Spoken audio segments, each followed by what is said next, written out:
So Donald Trump won the election, and the whole world is in disbelief. This is something we thought would never happen. Now people are really scared.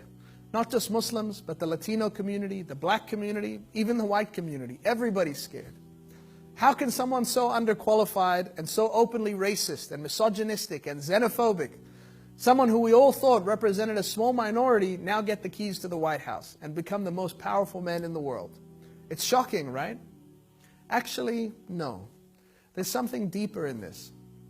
So before you freak out wanting to change your Muslim name, to get rid of your hijab, or to shave your beard, or remove your Muslim identity, just hear me out. You see, as Muslims, we believe that everything happens through the will of God. And the same way that Allah gives power, He can also take it away. So it shouldn't really matter to us who wins this election. Allah is always in control. It's also important to know that in whatever Allah allows to happen, there is a wisdom. There isn't a coincidence. So this happened for a reason.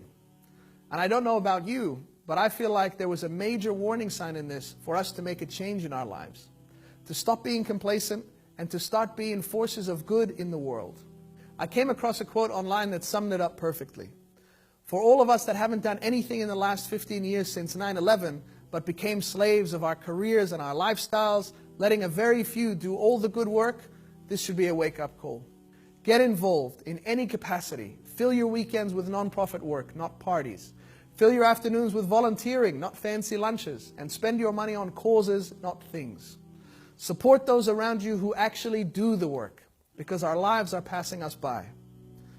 Know that no matter how hard it gets, remember that the Prophet said if the whole world were to gather together in order to harm you, they wouldn't be able to harm you except with something that God had already written for you.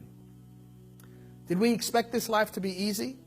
Allah tells us so many times in the Quran that we will surely be tested, to know who will struggle for the sake of Allah and to know those who will be patient. We must also know that through these tests and through these dark times, the most miraculous things can happen. Only if we trust Allah and we keep working. In our history, we've seen some of our predecessors face the toughest circumstances, when it seemed that all hope was lost.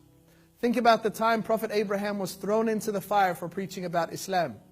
It wasn't until he landed in it that he understood Allah's plan and that Allah saved him. Think about Moses and the Red Sea.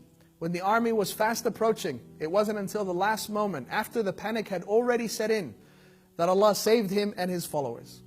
And think about the Prophet Muhammad, peace be upon him, with Abu Bakr on the migration, hiding in the cave when Abu Bakr said, if the Quraysh only look down into this cave, they will see us. And the Prophet replied and said, don't be sad, Allah is with us. No matter what happens in the world, Allah and His will is above everything. He hears all and He sees all.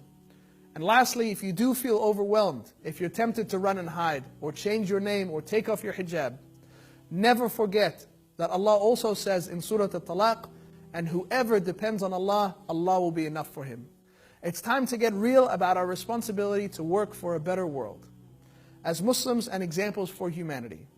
And to our non-Muslim brothers and sisters, we don't see this as a Muslim struggle. This is a human struggle. We all have to work for a better world together. Peace. Everything I have.